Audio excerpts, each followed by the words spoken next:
देखो 18 पॉइंट, ये सॉरी कहां गया, 9 मई के दिन ये लोग मिल रहे हैं, 9 मई के दिन ये आपको मिलते हुए दिख रहे हैं। 10 मई की कटिंग में आपको दिखाता हूं, ये दोनों लोग आपस में बातचीत कर रहे हैं। आजा भाई, ये 10 तारीख की कटिंग देखिए, सॉरी 9 तारीख की, पहले ये वाली कटिंग भी देखिए, जिसमें इनके विदेश मंत्री एक लाइन बोल रहे हैं। क्या कह रहे हैं कि सर मैं अभी आपको आश्वस्त करता हूं कि हम प्रधानमंत्री पर अब कोई कमेंट नहीं करेंगे।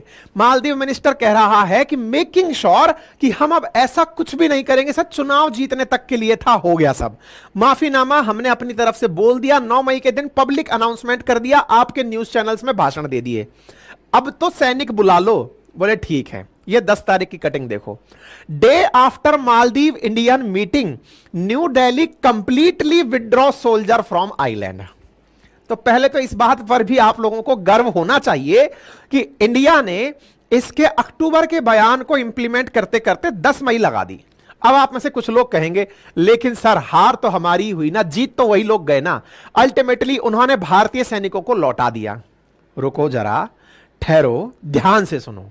10 मई को हमने अपने सैनिक वापस बुला लिए। यह खबर तब हुई जब हमने इनसे पहले तो यह कहलवा लिया कि अब यह गलती हमसे दोबारा नहीं होगी।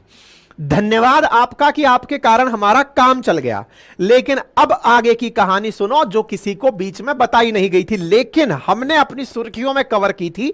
अब हम आपको अपनी रिसर्च दिखाते हैं, चलिए लेकर चलते हैं। भाई साहब, इंडिया ने अपने सैनिक पूरी तरह से विड्रॉ कर लिए। 10 तारीख को इनके राष्ट्रपति ने अपनी जनता को बता दिया कि देखो हम जीत गए हैं, हमने इनको कहा था कि सैनिक वापस ले जाओ, ये ले गए। प्रेस ब्रीफिंग हुई, रणधीर जायसवाल साहब से पत्रकारों ने सवाल पूछे कि सर वो जो आप लोगों ने वहां पर सैनिक भेजे थे वो बुला लिए क्या? बोले हां बुला लिए। सर उस पर कुछ अपडेट देंगे क्या? बोले हां देंगे ना। बोले क्या अपडेट है? बोले अपडेट ये है कि हमने अपने सैनिक बाद में बुलाए। भैया डॉलर्स की बरसात हो रही है। जगदीप जी धन्यवाद, बहुत सारा धन्यवाद, पैसा आ रहा है, मजा आ रहा है। तो बोले जो आपने हमारे यहां से सैनिक बुलवाए हैं वो तो न्यूज अधूरी है। बोले पूरी क्या है?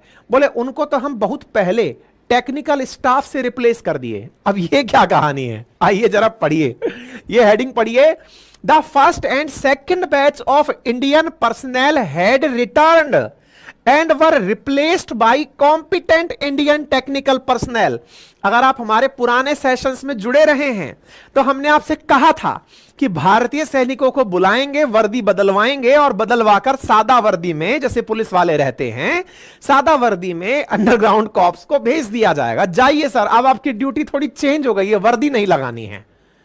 बोले सर लेकिन मालदीव तो मना किया था कि ऐसा नहीं होगा। बोले धत, मना किया था, उसके सामने बोले हैं हम ये बात। Yeshi, your question regarding last batch personal in Maldives, so you know both Maldives and India, they have engaged quite some time, see how best they can continue operations of the aviation platform.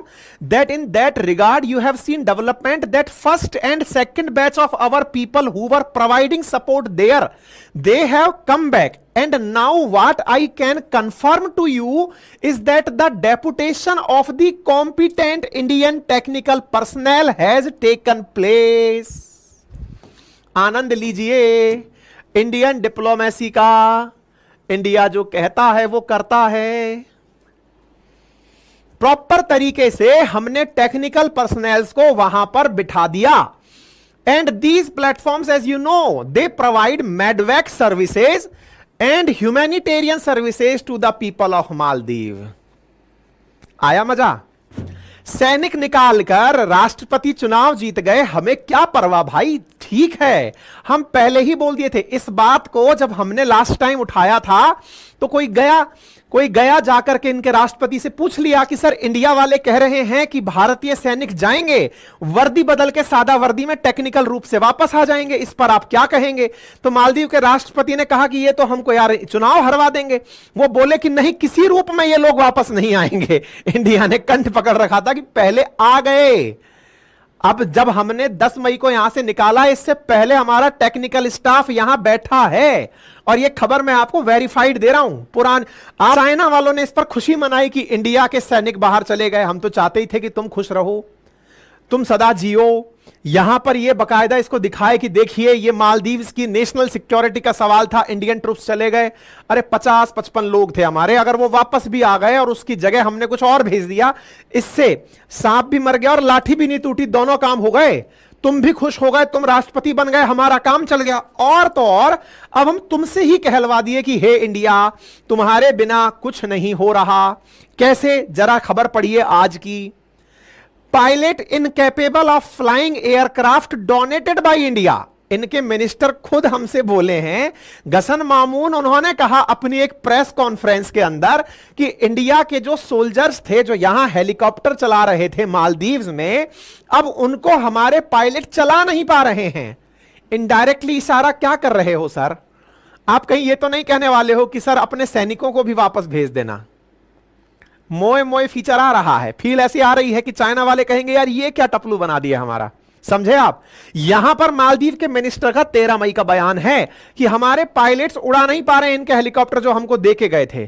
Still does not have pilot capable of operating 3 aircraft donated by India. अब खड़े तो हैं लेकिन करें क्या? बयान आया है इनका। हमको तो लगता है कुछ दिन बाद बुलावा भी आएगा कि सर ट्रेनिंग के लिए अपने सैनिक भेज दीजिए ना, जाना है, हमको पता है।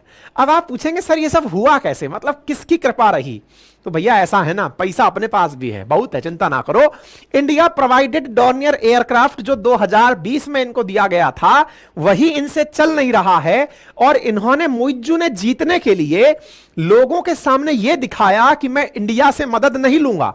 चुनाव तो जीत गए, लेकिन भारत की डिप्लोमेसी यहां रंग लाई। अगेन हमने अपने डिप्लोमेटिक चैनल्स से कि तुमको चुनाव भी जिताएंगे, तुमको चाइना से पैसा भी दिलवाएंगे, ताकि तुमको जो पैसे की भूख है वो भी मिटेगी, और हम भी बने रहेंगे, हम भी बने रहेंगे, हमारे पर्सनल भी बने रहे। तुम्हारे मंत्री भी बोलेंगे कि सर उड़ नहीं रहा, अपने आदमी भेज दो, और हम अपने आदमी भी भेजेंगे। जल्दी ही खबर पढ़ाऊंगा, ये जोड़ लेना, जल्दी खबर पढ़ाऊंगा कि इंडिया अपने तरफ से ट्रेनिंग स्टाफ भेज रहा है इनको पढ़ाने के लिए।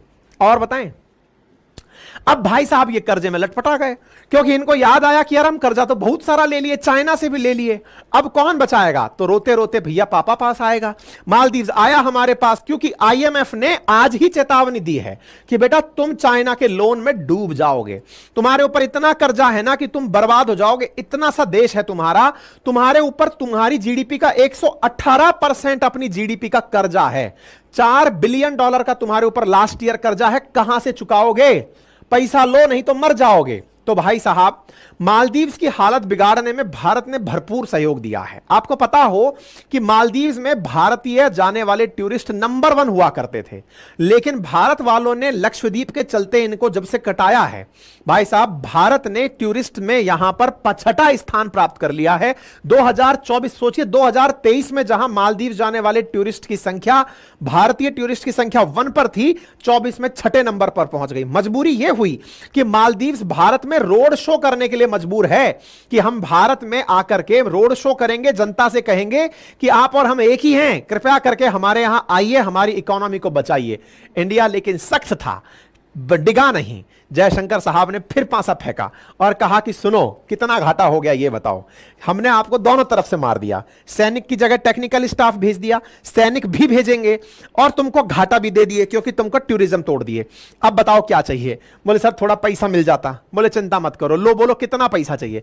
इंडिया ने आज ही इनको $50 मिलियन का बजट सपोर्ट भेज दिया है कि लो मस्त रहो यार।